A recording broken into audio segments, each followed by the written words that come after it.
Hey guys, welcome back to Just Being a Mom podcast. And today we are suddenly homeschooling. So I know we thought that we were only going to be homeschooling for just a little bit, and now we're homeschooling for a lot of it. Okay, we were not prepared for schools to be closed until September. That is crazy. I mean, first of all, why couldn't schools be closed when I was a kid? You know, I would have loved that. That would have been great. That would have been so great. You know, I hated school, so that would have been perfect for me. But these kids, they just get everything. They don't even realize it. Forget these kids. No, I'm kidding. But I know that this makes things so much more difficult for you guys. Like, now I have to homeschool for the rest of the year. Now I have to continue to work from home 40 hours a week and try to homeschool. This is not supposed to happen. Like, we're not supposed to be able to do all of these things. So if you feel like you're failing, you're not. You are not capable of doing these things. No one is. Why everybody's acting like this is just so normal? I mean, I guess not everybody's acting like it's normal, but I just want you to, it's okay. This is not normal. It's okay to just let some things fall by the wayside, because you're gonna drop the ball somewhere. This is not normal. And I'm sure of it. Like, I know moms who've had to cut their shifts in half and go part-time so that they can homeschool and so that they can just watch their kid and still be able to work. And I know moms who lost their job and now they have to homeschool and they don't know what to do. They're just so many different situations.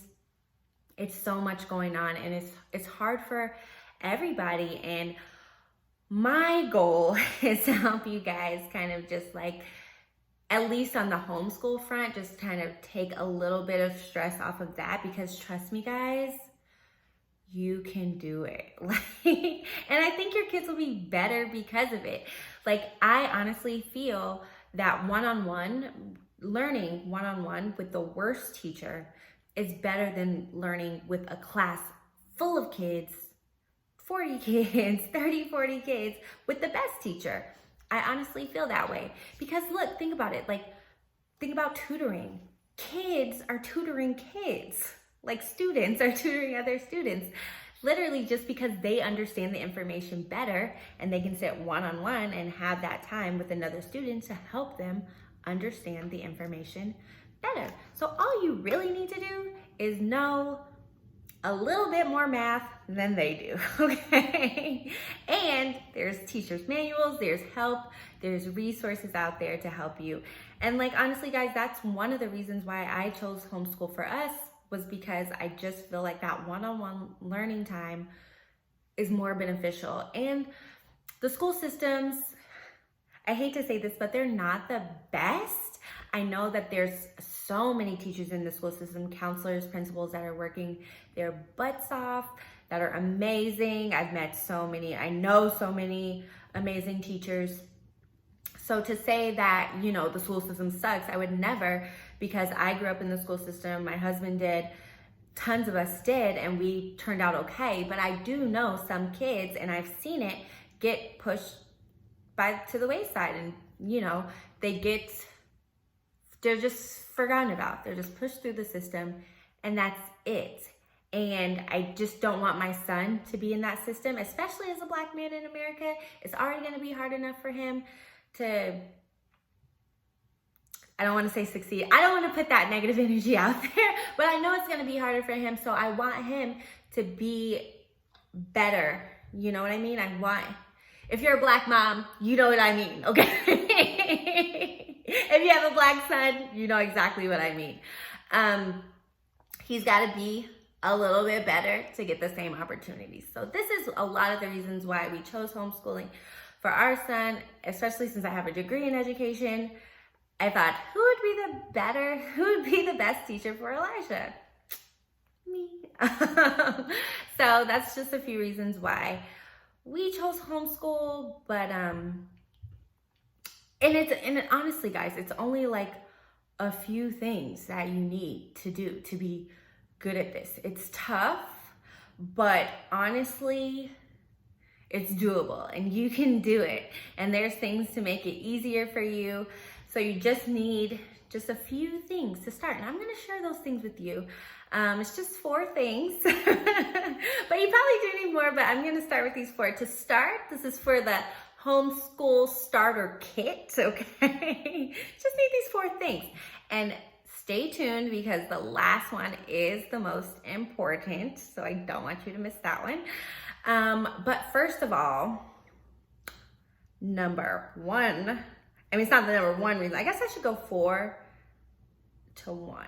Okay, so the number 4 reason is basically you need information. So what I mean by information is you need to know what your kid's supposed to be learning, and that's very simple to find these things. All you need to go is the government website, and I'll place the link below, to get the content. Now I can't think about it. Okay, content standards. So it's basically what standards are is what kids are learning in every grade, every subject. And they're listed out on a website that I will link below. And so you can see, okay, my kid's in kindergarten, this is what he should be doing for math. And you just click it and you can see, okay, he should be doing like small number problems.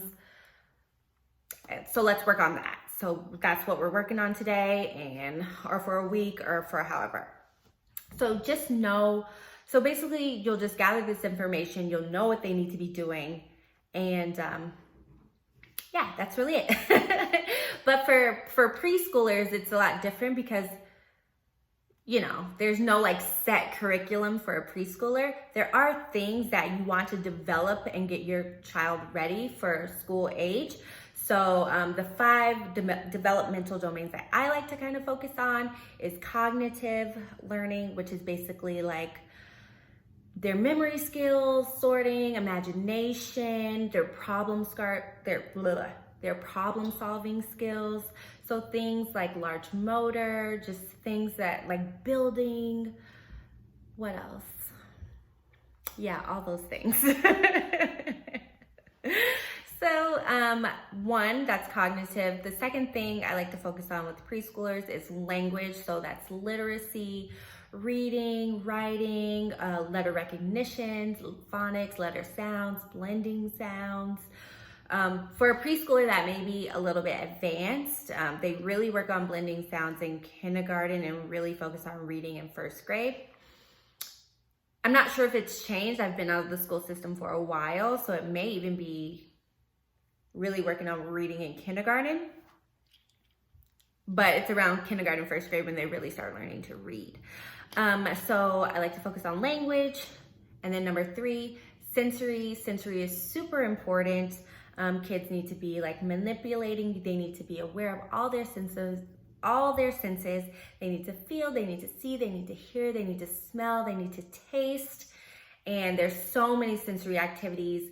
I will be making future videos for sensory things and just homeschool ideas so that you guys can see what we like to do for homeschool and see how like super easy it is. Like I'm so like the easiest, cheapest person, homeschool mom, that you can think of. Like it's so easy, like the cleanup is like easy. I'm not about messy. But you do have to get messy, especially with sensory things. Like you gotta do Play-Doh, slime, like even if they like play with rice or like things like that, just sensory, something they can feel, touch, smell, you know, the senses. Number 4 is physical. So kids obviously need to go outside, run and play, climb, jump, kick, scream, I don't know. So physical, you wanna make sure that physically they are getting outside. I know it's super hard, like especially if you live in an apartment. If you have a backyard, that's excellent. But you know, you just gotta try to make it work, get outside, kick the ball around, go outside, even just drawing with chalk, that's still very physical. I always know like Elijah's like ready to go outside when he starts climbing things. And I have to remember like he hasn't been to a playground in like a month. So this is not normal. He should not be like climbing furniture, but I have to remember that he hasn't been to a playground in a month, right? So that's physical and social emotional, right? Literally only thing we cannot do right now. We were on a walk earlier, and Elijah was like, oh, he saw kids, and he was like, oh hi, oh hi. I'm like, oh, I wish we could go say hi, but coronavirus. Okay. So yeah, we couldn't go say hi to the other kids. So basically, that's it for information. So basically, you want to know, go look on the website. You want to know what they're learning, what they need to be learning by the end of their grade level year, so they can get caught up on those things, and what your preschoolers should be doing with those developmental domains. And they should be doing things like at least one, all 5 of those every day, for sure. Obviously, except for social emotional. Can't get that one in. Okay, so number 2 is organization. There's so many things. So organization. So get everything organized by like subject, like get binders. And guys, you can find everything you need at Dollar Tree. Don't go buying expensive things. You can get everything at Dollar Tree. You'll be amazed at all the educational, art supplies, sensory things. They have everything, okay? You can go to the dollar store and you can get it, okay? It's amazing. I love the dollar store. They have like organizing bins, like little containers. You can keep your markers, crayons, everything. 90% of the things that I get from Homeschool, I got it at Dollar Tree. And the other 10%, my family buys it. Thanks, guys. I love you. Okay. They always know we need homeschool stuff. So just get organized, keep everything organized. Like, this is what we need to do. This is how we're doing it. I'm going 4, 3, 2. So the second thing is like, just make a halfway decent schedule. So we start school at 9. We do this for 30 minutes. We take a break. We do another 30 minutes, take another break. We do another 30 minutes, and then we're done. Like, it does not have to be long, drawn out. We got to spend an hour on social studies. No. Give them the information. You guys do what you do together, and then give them some time to process everything on their own. Check in on them, see how they're doing. Guys, it's not rocket science, thank God. It's called scaffolding. So if you're teaching them a new skill, say fractions, that's always fun. So you're teaching them a new skill, you show them how to do fractions, you do a few together, and then you let them do a few on their own. And then you're done. And then let them take a break. And it's literally that simple. If they don't understand it, try to explain it in the best way you can. I honestly feel like they'll get it better with you explaining it than with them trying to like be scared and raise their hand in front of the classroom full of people. But there's always other help too if you don't get it. There's like teacher's manuals. Like I said, at the Dollar Tree, they even have like workbooks like for like different grade levels. It's amazing. I love Dollar Tree. But there's teacher's manuals, and I think the kids are still doing Zoom with their teachers. So if you need help, email their teacher. They're still doing Zoom. And if there's things you need, the school system is still supplying like books and materials if there's things that you guys need. And are you ready for number 1? So number 1 is consistency. You have to stay consistent. You have to stay on with your schedule, sticking with it, with your subjects, sticking with it. Try to throw a field trip in there. I don't know what kind of field trip y'all gonna go on. We're going for a nature walk. That's always fun. Nature walks are lit. Or we're going, just try to make a different environment of things as best you can. This is crazy, guys. I really hope that this helped just kind of take a little bit of stress off of you guys, and just know that it's not that hard. But you guys can do this. You guys are the best. You guys are the best moms that I know because you listen to this podcast. I love you guys, and I'll see you guys next time. Bye.